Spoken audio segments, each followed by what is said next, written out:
Security program on spreadsheets, new regulations piling up, and audit dread? It's time for Vanta. Vanta automates security and compliance, brings evidence into one place, and cuts audit prep by 82%. Less manual work, clearer visibility, faster deals, zero chaos. Call it compliance or call it compliance. Get it? Join the 15,000 companies using Vanta to prove trust. Go to vanta.com/calm. How can a car accident coupled with one simple question completely change your entire life and business? Keep listening to find out. Okay, here's the question. How are we dark horses? You know, the ones everyone is betting against, the ones they don't expect to win, place, or even show on the track, and they'll even laugh on us when we talk about trying. How do we show the world our greatness and triumph? Come on. Well, that's the question, and this podcast will give you the answers. This is The Dark Horse Entrepreneur. And my name is Tracy Brinkman. And push it up. My guest here today is a business mentor, serial entrepreneur, speaker, best-selling author of The Side Hustle Millionaire, and host of his own podcast, 365 Driven. He's known best, as I remember it, for being the co-founder of LS1 Tech. And correct me anywhere along the way if I'm wrong here, which was an online automotive community that grew to one of the largest of its kind. I think it was like 300,000 members, if memory serves, and then turned around and sold that for a few million in about 5 years after you kicked that off. And what caught me, the kicker for me, was he did all this that was his side hustle that he had going on. He was doing that on top of leading a successful corporate career where he's got 27 years in the oil and gas management, $100+ million in projects, did some scaling of project management and business departments, some consulting in Fortune 100 corporations. I think the list just continues to go on. And about 5 years ago, in 2015, decided to focus solely on your side business and left a six-figure plus salary corporate America career to do that. Got your science degree in business of science in medical engineering from the University of Houston, also certified project manager. And here's one of the things I think I actually liked a lot, because I've done this myself, is serving as the president of Toastmasters, which is, for those that don't know, is a public speaking and leadership program. I was lucky enough to do that in my Coca-Cola days. And if he's not, cranking away, building his legacy 7 days a week, we were just talking about, seems like the weekends slow down a little bit. You'll find him and his wife exploring the world of high performance race cars. And I was cruising through your posts a little bit on your blog, and I saw a snapshot of your cars from some time back, and maybe we'll dig into that post a little bit. Let's welcome to the show here, Tony Whatley. Tony, thanks for coming on. Hey, Tracy, that was a long intro. You make me sound like I'm done a whole lot, and I'm probably feeling exhausted now. I'm looking at, oh my God, I have done it. It seems like I just do all kinds of things, but you're right. I think that's one of the things I have a very strong background in, is just being able to evolve and understand that our current goals aren't necessarily our long-term goals, and that it's okay to change and keep evolving and keep improving. And that's really what I teach other people now with 365 Driven. The name literally just means being daily driven to do things and improve on a personal level or a business level or success level or relationships level. So thank you for that long intro. You did your research, and happy to bring some value to your listeners. Absolutely. Here. Thanks so much. And actually, that's one of the things that caught my eye about some of the things you do, is that it's those baby steps. I think so often so many folks are out there looking for that, what's that one thing I could do that could just change the world? And it's like, I think I'm with you on the, if you just do something every single day, I know I gave this long intro, but let me just turn it over to you to tell your story from your perspective, how you came up into where you're from and where you are now. I guess going back, I grew up lower middle class, two hardworking blue-collar parents. My dad was a U.S. Marine, served in Vietnam. And then when he got out, he worked the rest of his career in the oil and gas industry here in the Houston area. My mom, Japanese immigrant, she came over and she worked in the public school systems as a cafeteria worker her entire career. Both of them happily retired now, living their life, doing things and traveling around the world. But along that way, I had two very disciplinarian parents. So you got to realize my Marine dad, sergeant, and then my mom, being Japanese immigrant, very, very hard on the studying. So I had a very disciplinarian thing on the education side and on the just being a leader and being a good human and being a leader side. And that's the combination of the discipline that I received. I probably resented it a lot when I was young, but I grew into habits and doing things. And what they really taught me as good parents was that if I wanted to achieve anything, that it was up to me and that there was not going to be any handouts. There's nothing fair in life. And if you wanted something, you had to go put the work in and figure things out. And that's what I did. I put myself through college. I didn't have anybody paying for that. Got the engineering degree. And that was an early thought about mine, was just trying to get to the six-figure mark that most people really think that's elusive in the United States. The American dream, make six figures. If you can cross $100,000 a year, like you're living the dream. And I get it, because I believe the average right now in the United States is somewhere around 48,000 a year. So that's nearly double that. But I'll tell you that you got to set your goals a little higher. And it's okay to think about making that first $100,000. And there's several ways to get there. And by all means, go pursue those to get you there. But understand that that is not the end goal. And that's the complacency trap that most of middle class America falls into, is they usually make it between 100 to 120. And this is what I've seen even in the corporate levels, hiring people at that range. They usually get to 100 to 120. And they think that they've achieved the American dream, and they flatline and they quit growing, and their bellies grow more than their bank account does. Yeah. And they basically stop living, and they lose the hunger that got them to the success that they achieved at that point. So what I always teach people is that you got to stay hungry, even no matter how successful you are. The guys I learned from are multi-millionaires on the verge of becoming billionaires, and they're still hungry, and they're still competitive, and they still have the excitement every single day when they wake up looking for new things to work on, or things to change the impact or create a legacy for themselves. So you always have to retain that and understand that we are an eternal life of growing and improving. And you do that by reading, you do that by experience, you do that by challenging yourself and trying to not avoid the fears or the things that we procrastinate, to go after those things to improve ourselves on the other side. Whew, there was a lot to, there's about 70,000 little tips inside there.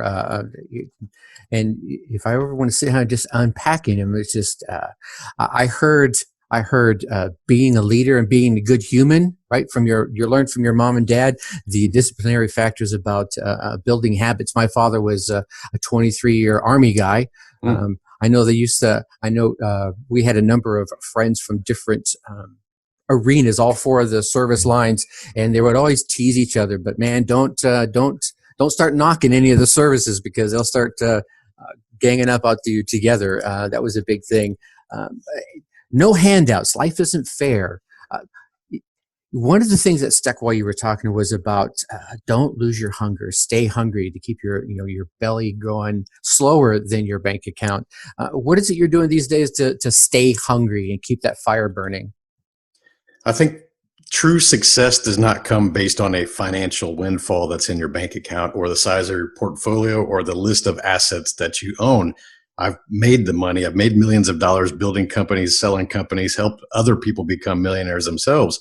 But there's a lot of people out there that are highly successful on a financial level who are morally bankrupt, and they're just busted inside, or they're not fulfilled, or they're not happy. And if you need some examples, go think about all those famous celebrities and sports athletes who are sitting on millions of dollars, but still unfortunately go commit suicide. Yeah. They're not happy. There's something missing inside of them. And they think that they can pursue money to create some kind of happiness. Mm-hmm. And I'll tell you that life is definitely easier when you have money, because your problems are a little bit bigger problems. You're not worried about paying the light bill or missing a meal for the next week. Right. So you have different problems, but your problems, I would say, are better problems. Everybody's got problems, no matter how successful you are. But if your problem is lack of fulfillment, lack of happiness, money will not solve that. And I'll tell you that we all know people who are very wealthy who are just real jackasses. And we know people who are broke who are extremely happy. So there's no correlation between money and happiness. If you're a miserable broke person, you're going to be a miserable rich person. If you're a happy broke person, you're going to be a happy rich person. So you got to go figure out what creates that internal fulfillment. And for me, it's giving back. It's teaching other people and empowering other people to get the courage and belief in themselves and find some confidence to take the steps that are going to get them to their own success. So I don't believe there is a true success without a succession plan. So if you've made it to a personal level where you think that you can start helping other people achieve to make the same level as you, it's up to you to do that. And until you do that, you're really not going to discover what fulfillment truly is.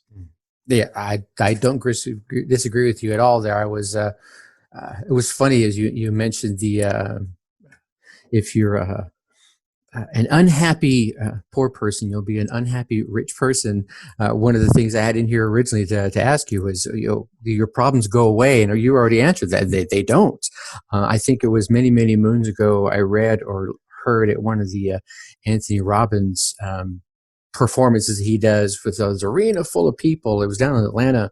Gosh, back in the 90s, I was watching him. He says, your problems don't go away, but you can arrive to your problems in the limo or, in the busted up Pinto. Okay, I think I'd rather arrive at the limo, but if you're unhappy going in, you're going to be unhappy coming out unless you're doing something that works for you. And now your shift from obviously oil and gas into, I guess I'll call it more of a coaching and personal development arena. Share with us how you rolled into that over time. That's a good one. I've always been the mentor type. I've always been the coach type. I've always been the teacher type. That was even going back to my childhood. Even me playing sports or doing things like skateboarding as a kid, I was always excited about learning some new trick, mastering it, and then teaching my friends how to do that. So that's embedded within me, is to be a teacher. But when we kind of talked about the $100,000 mark to go achieve, I realized that being a teacher is not going to really get me there. It's going to take me an extremely long time to do so. So I became an engineer, because we always heard about being a doctor, a lawyer, engineer. And I liked cars. So I went to engineering school. Now, getting into the oil and gas, and that was just a result of getting the engineering degree and being in the Houston area. It pays extremely well. I liked the people I worked with. I enjoyed the projects that I managed, really high tech, like big dollars. A lot of things I learned in the corporate level still apply to small business. It actually makes small business easier. I was very fortunate to have a lot of leadership training, a lot of systems trainings, process trainings, safety, risk analyses, all these different things at a the highest of levels, to be honest, because we're dealing with environmental factors, life and death situations, hydrocarbons, international governments, and the politics that go in between, a lot of different things in the high levels of oil and gas projects. That carries down into business. So I wanted to be in automotive my entire life, being a car guy. So I started businesses on the side starting back in 1998 about how to create businesses in the thing I enjoyed, which was cars. That's where I made all the money, okay? So I built the community that you mentioned. It grew to 300,000 members, built another one that grew to 260,000 members, built another one that grew to 100,000 members. And if you can attract eyeballs to what you're building, you can generate advertising revenue. And that's really the same business model that social media today uses. Facebook, Instagram, you see ads go across. We were doing the exact same thing 20 years ago. So I knew if I could grow the audience by influence and giving them some value to keep them coming, I could grow this company out and create ad revenue. And that's what we did. Now, how did I start teaching is different, because as I started to gain more success, people keep coming up to me and asking me, hey, how did you do that? Teach me about this. And this is while I was working. Sometimes it would be coworkers that would see what I was doing or what I was driving and say, how can you afford that? We have the same job. It's like, well, because my side business pays me more than this career does. And that's the truth. For about 10 years, my side businesses, which people call side hustles now, was paying me more than my six-figure engineering salary. And I always try to tell people that there's no reason to think that your side business should only be side money. That's just really small thinking. It's just not true. Don't set false limits that are like that, because you never know when it's going to exceed your salary. And to me, a side business is really based on the time investment, not the money you get made, because I find that time is more valuable than money. So if I'm spending less time on something, 1 hour a day, perhaps for my side business, that's the side business, even if it pays more.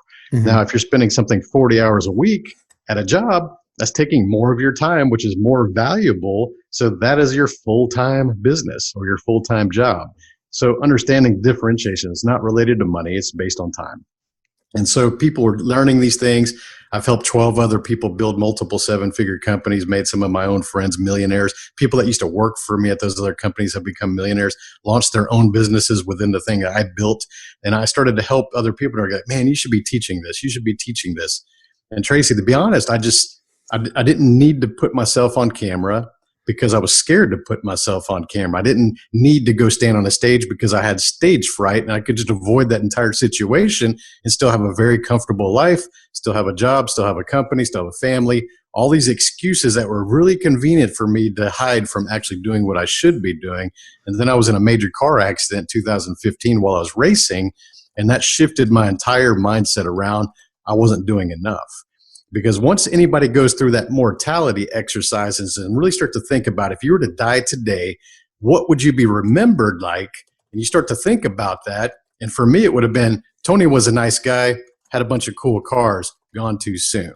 Very simple, but what that really showed me is that I was not living up to my potential, because that's very shallow when you think about that. Just being a nice guy and having cool cars. Yeah, a lot of people would aspire to be remembered as being nice and have cool cars. But for someone that's ultra competitive and ultra driven like myself, what it really told me is that I'm not doing enough in this world to impact other people. So I needed to quit being a coward, go learn how to stand on a stage, go learn how to get on video, go learn how to get used to my own voice, and start teaching other people by the thousands, by the millions, to be able to have the confidence and the belief in themselves to do things that I've achieved. So over the last 3 years, that's what I've done. I joined the Toastmasters, like you said, about 2.5 years ago. I started just taking it very seriously. I went through every single day for a year. 365 days I made videos on my social media platforms just to practice the things I was learning in Toastmasters, because everything that you learn in public speaking skills, all the strategies, the vocal variety, the tonality, the way you hear me speaking right now, the clarity, not saying and you know and like and all these words that distract from your message. You can do these things with your video, with your little cell phone in your back pocket, and just practice those skills, and you get better and better and better. And I'll tell you, it sucks at the beginning. It sucks. You know that you're not that good. You may have a really strong message, but you don't know how to say it accurately. You don't say it with clarity. You don't have the confidence or the influence in your voice. You don't have these skills at the beginning. These are the things you must learn and practice to get better. And that's what I did. So people kept seeing me, and they were following me along on the journey, and they were saying like, man, you're getting better. Then 6 months in, Tracy, the group asked me, hey, why don't you go perform and enter the spring contest and compete against other public speakers? And here's a guy who was deathly afraid of public speaking, had stage fright, I've experienced it times in my life, that was going to go compete in a public speaking thing, would literally be criticized with clipboards and papers and things. It's like, are you kidding me? And they're like, no, you should go try that. You're doing really well. 6 months in, and I won 3 rounds. Nice. So I made it to where I was competing against all of Houston. And that showed me like maybe there is something to this, because like anything I get into, whether it's business or fitness or a new skill or a hobby or whatever, I take things seriously and I go all in, and I started to get the results at an accelerated time frame. So I was able to go compete and actually win 3 rounds of that. And that's crazy to think about, but it just kind of goes to show that there's too many people out there dabbling and stuff, Tracy. They want to do things like a hobby, and then they get the hobby results, and they wonder why they're not getting the results of a professional, because they're not treating things like a professional. So that's kind of the nutshell there, is me getting out of that shell, getting out of my comfort zone, investing in myself heavily to become the right person to carry the message. And now that's where I'm at right now. Absolutely. And then, through all that, obviously, I know, especially the Toastmasters arena, there's those building blocks, right? It's like you start off with that first CTM manual, the certified Toastmasters manual, to get that first award. And if I remember correctly, God, this is so long ago, there's like 10 projects inside of there. Mm-hmm. The first one is just get up for 2 minutes and talk about yourself. Easy topic. And then the next one is, all right, let's do this. And then let's do that. So each one builds on itself. I think that in and of itself is kind of very telling of how people can build whatever it is they want to build. Look, you got to take that first step and do whatever it is that resonates with you. And then once you got that step going, then take that next one, and then that next one, and the next one. And then 6 months, maybe people will be telling you, hey, you need to go out here and do this and compete. I was lucky enough to go compete down in the regionals down in Georgia, Savannah, Georgia, way back in '99. Yeah. And those guys don't play. There's some folks up there, you're like, I thought I was good until I saw them. It's like, but it was fun. It was definitely a learning experience, and I enjoyed every minute of it. I want to carry this on because I think it's such an important topic. Please. Learning how to do public speaking, okay? I'm going to bust some people's egos real quick. Go for it. Hey, guys, I've built companies, managed 75 people, worked at the very high levels of corporate, managing international teams, hundreds of people, and I'm the leader.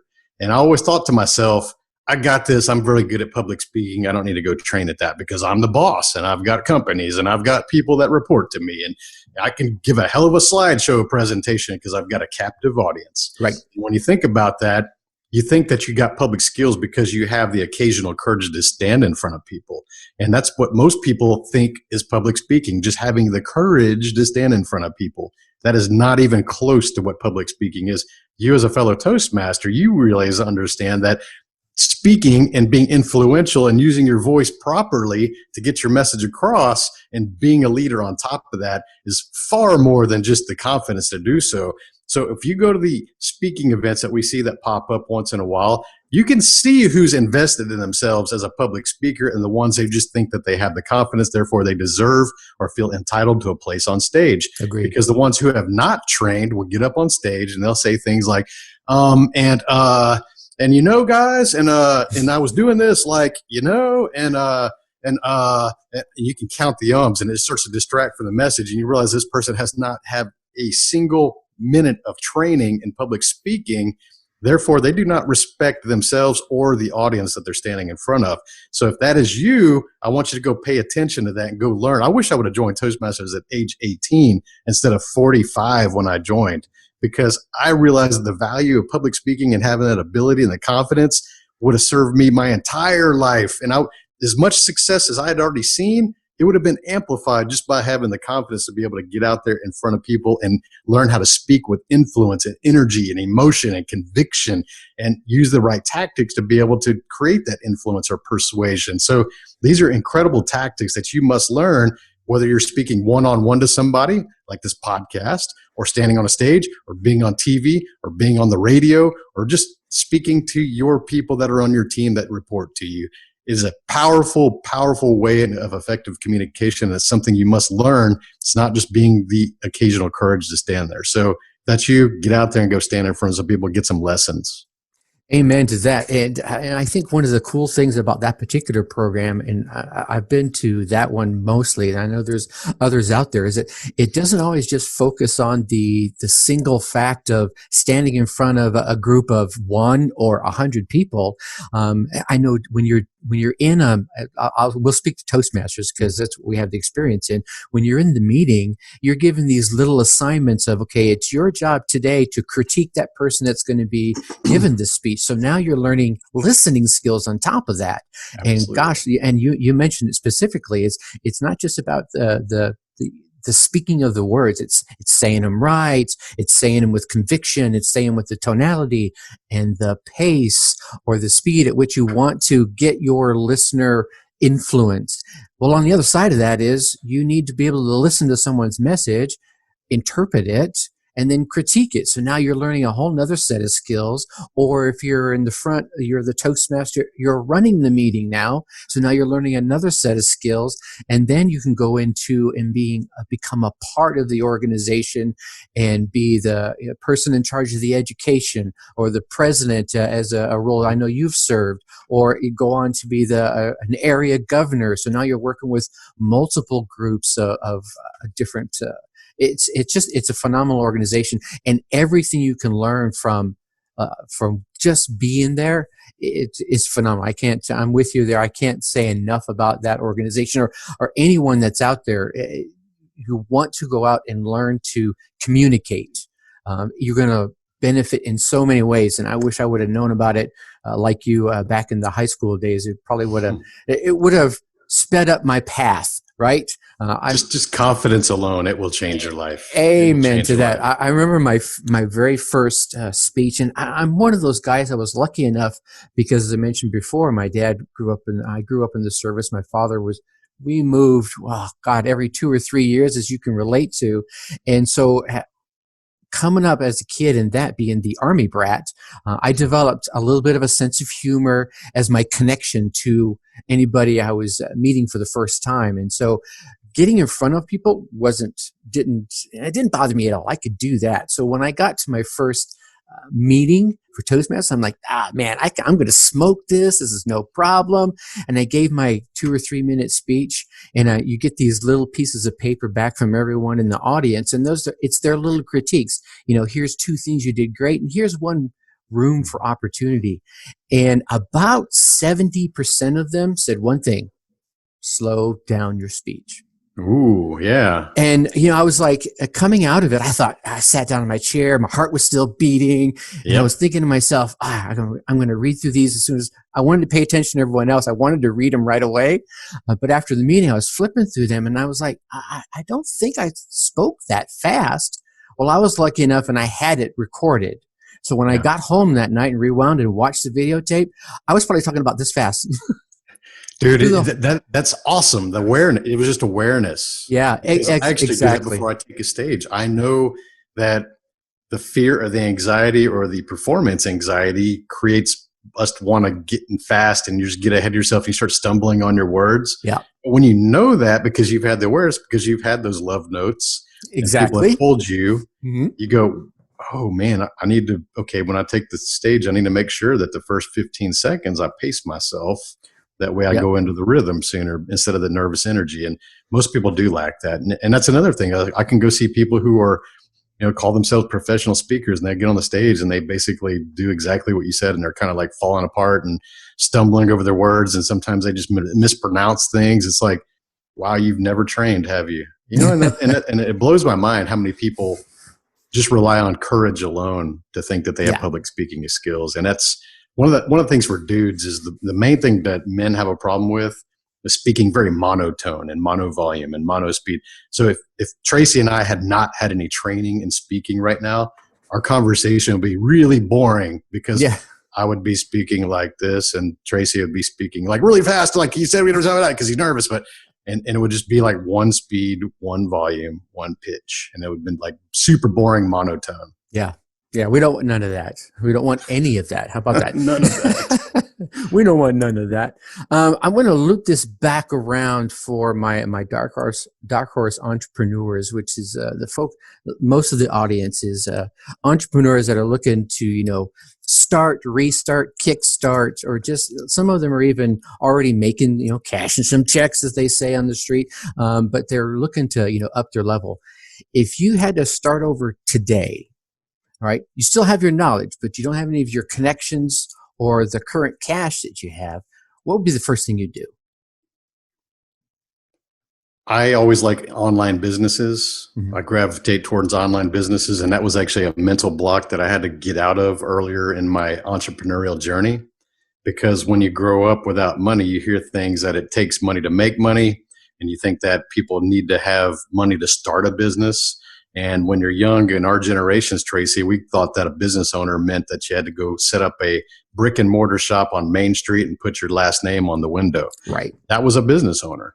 And for a long time, when you grow up with that generation, I get it. If you're a millennial, you probably didn't have as much of that. But anyone who's a Gen Xer or older or baby boomer, we all had that kind of thought. But for me, it's digital because I realize how connected this world is. And we all carry that cell phone around in our pocket. We can connect with anyone around the world in seconds. That was not something that existed even 10 years ago that was that accessible. Smartphones were just starting to get out there. The internet was not that really good really about 10, 15 years ago. So when you think about that, why would you limit your potential customer base to your city or your zip code? And that's how a lot of people still think. They think, hey, I want to go start a business, Tony. Can you give me an idea? And they're just looking in their neighborhood, or they're just looking in their city or their zip code or their greater metropolis area. Like I'm in the Houston area. And I'm thinking, why would you limit yourself to customers locally when the entire world could literally be your customer base? And the scalability is what most people lack. They don't think about the vision of what they want to make on a financial level or the impact level that they want to have across people. So if you want to make less money, think of things that take a lot of your time to produce, hand-built goods that you can't scale unless you pay other people. That's costly to have the overhead costs to go find more employees to build those things for you. Or think about digital products. The way I think about it is digital products have virtually zero reproduction cost. If there's upfront cost to build a program or a course or software or an app, but then once it's created, it's literally a copy-paste effort to just recopy those as many as you want and sell as many as you want of those. And if the entire world is your customer base, the potential there is huge. So you got to get away from things that consume a lot of your time. Again, we talked about time as being more valuable than money. Think about how to make money while you're sleeping. Think about how to make money while you're on vacation. Think about making money when you don't have to show up somewhere, that brick and mortar thing with the hours posted on the front door. That's horrifying to me. I worked in corporate over 25 years. I don't want to have to show up somewhere. I want to be able to work anywhere I am in the world, or even if I'm floating on a boat, as long as I got internet, I should be able to run any business that I want to create from the rest of my life. And that's one of my non-negotiables. A lot of people don't think about their non-negotiables. You may have a young family right now. You may want more time at home. Well, maybe one of your non-negotiables, I need to build a business that's based at home so I don't have to go away and I can actually spend time with my family. Maybe it's the location proximity. I don't want to have to be somewhere specifically to work this job or this business. That could be another non-negotiable. Maybe you only want to work in the middle of the night because you're a night owl. So maybe one of your non-negotiables, I don't want to be up between 8 to 5 in the day. I want to sleep between 8 to 5 and I want to work at night. Well, there's all kinds of different businesses, because think about that is you can play with time zones. You may think that's funny. Like, I don't want to work from 8 to 5. I want to sleep. I sleep during the day. That's cool, because somewhere else around the world is a normal business hour while you're sleeping. So you can actually go do business with people in Europe 6 to 8 hours ahead of you. You know, so there's different ways to do these kind of things. You got to remove limits. And for me, like if I was just getting started, I'd just be thinking about something I could sell online that didn't have a lot of costs. Maybe it was some kind of knowledge or skill set or education, things I can teach people, things that I already have within my wheelhouse that I don't have to invest heavily into. I've got some maybe expertise or time that I can teach people to do something, or a product that I could create that's going to help people that I can just multiply. So that's what I would be doing, is just trying to figure out how to do a simple website and looking for digital products to move. Nice. Excellent. I want to be respectful of your time. I know you're the busy guy and you're getting ready to kick your week off. Let everyone know how they can get a hold of you and learn a little bit more about Mr. Whatley and his skills and products. Yeah, first of all, I'd like to invite everybody to my free Facebook group for entrepreneurs. There's about 3,500 members. It's called 365 Driven Entrepreneurs. You can look that up on Facebook search and find it and join it. And if you're not a spammer or a troll, we'll leave you in the group. But we're pretty good at policing that stuff. It's not just a motivational meme dump like a lot of entrepreneur groups. We actually have legit discussions and support each other. And if you need some access to more of that, go check out my website at 365driven.com. From there, you'll find my podcast and my best-selling book, Side Hustle Millionaire. Everything's on the website, 365driven.com. All right. And we'll be sure to plug all those up in the show notes for you as well there. Any parting thoughts for us? I think that for most people that are just entrepreneurs, you just got to get started, and you have to understand that your goals do not have to be grand, gigantic, huge dreams. You don't have to be Elon Musk on day one. Realize that you grow and you set goals and you build confidence by taking these small steps to achieve those. And as you start to take more steps, the steps get bigger and bigger and bigger, and it's okay. There's nothing wrong with you if you're not thinking about becoming a millionaire day one. You may be just thinking about you wanted to make that 6-figure mark. And then maybe you want to make multiple 6 figures. And then maybe you want to start to scale. Then all of a sudden you're at 7, then you're at 8. So understand that, set goals, but also make sure that you create a plan to achieve that goal, and then stay on a calendar. Most people out there, when I work with them, I got clients that come in and I said, hey, okay, let me get a glimpse of your daily life. Show me your calendar. And then they look at you with the deer in the headlights look, like, calendar? What's that? Right. I don't have a calendar. oh, so you're not working day by day with a planned day like what you're doing. Show me your calendar and I'll show you how efficient you are. There you go. We always have to have some kind of a list or something that's got a time factor, because that's one of the main things that I find people, they don't have goals and they don't have times attributed to any of the goals. So think about this. When you have something that takes 2 days to accomplish, Tracy, and you go, you know what? I'm going to do this in 2 weeks. By God, it takes you 2 weeks to finish, because we always procrastinate and do something last minute, and then we finally do it 2 weeks later. So if you say, I'm going to do this in the next year, I'm going to start my first business in the next year, it's probably going to take you a year to start that first business, even though it would probably only take you 1 day if you really thought about it. If you just really got into it, it would take you 1 day just to create something and actually get the momentum going. So don't give yourself too much time, but always set some kind of a time goal and hold yourself accountable. Hold yourself accountable for the actions you do take and the actions you don't take. That's one thing that I see I'm a little bit different than most people. A lot of people are okay with the full accountability when they get to that level, that mindset, but they're only fully accountable for the things that they do.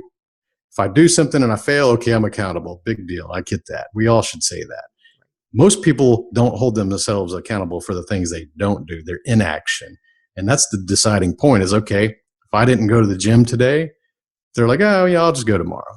They're not holding themselves accountable. So you got to hold yourself accountable for the things you should be doing as well. So that's the thing. Just get started, map it out, put it on a calendar, make sure there's dates attributed to every single task, and then just execute, guys. It's really that simple. There is no magic sauce to success. It's all based on planning, execution, and just being consistent. And there you have it, down to 3 steps. He breaks it down into. Tony, thank you so much for your time today. I definitely appreciate it. Tracy, it's been a great honor. Thank you for having me on the show, man. All right, man. Have a good one. You too. All right, man. Thanks. All right, Dark Horses. How about that? Tom Whatley, bring in the knowledge, right? Here are 3 thoughts that I took away from that. Thought number 1, be willing to evolve. Today's goals may not be tomorrow's or next year's goals, and it's okay to change. Actually, you want to keep evolving into a better version of you and a better version of your business. Find out what drives you and keep evolving that drive and building upon that internally motivating foundation.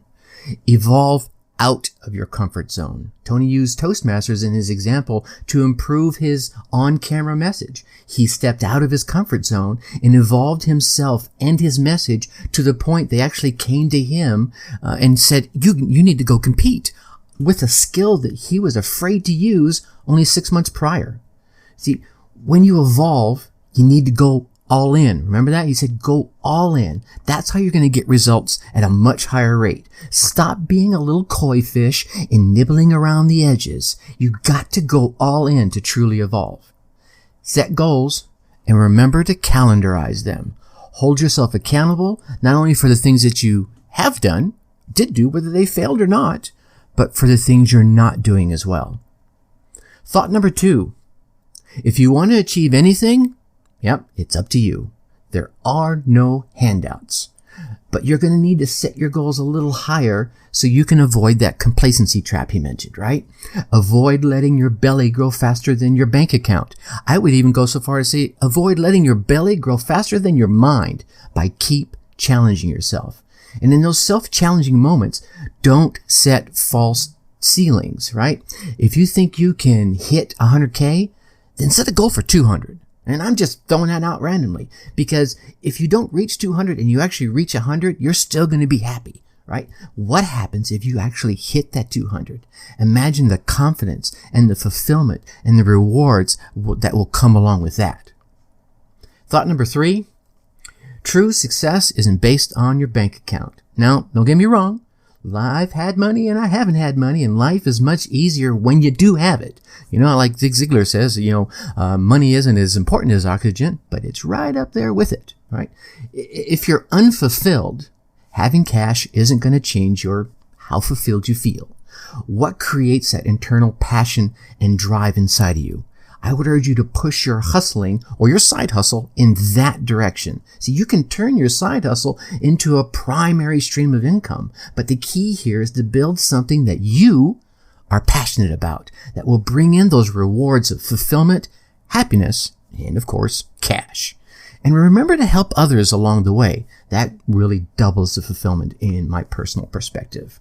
So what did you learn out of this? I would urge you that whatever you learned, all right, whatever nuggets that you took from this, take a moment today and put them into action.